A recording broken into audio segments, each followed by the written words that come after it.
Hello mga idol, good morning, good morning. So this video guys, gagawa tayo ng simple shell para sa ating mga langis na nabili last so this, okay?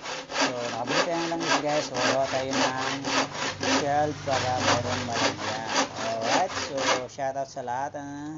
Good morning, good morning. So ayan, naglagay na tayo ng board. So ito mga board na ginamit natin guys, mga ritaso-ritaso lang to, mga old board lang to guys.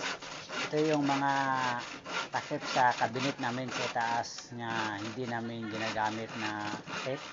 Tinanggal na namin. So ito yung board na to guys. So ating pakinabangan to. Kaysa bibili pa tayo ng bago, mahal kasi ang bago guys. Tahal muna tayo. Alright, so let's go again. Sukat-sukat kunyari tayo dyan. Ayan. So, yung lapad, kulang-kulang sa 7 inches mga Jura.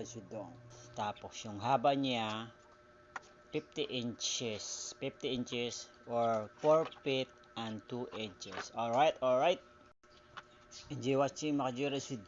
So, let's continue. Stay tuned lang kayo dyan and stay safe. Alright, bye-bye. So, yan. At bawasan natin to kasi malapad masyado siya mga ka-Jura. So cutting muna tayo, cutting. After cutting, bubuuhin na natin to. Ayan, magic na tayo, magic.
ilagay na natin, walang pintura-pintura. Automatic na itong mga idol, walang pintura-pintura.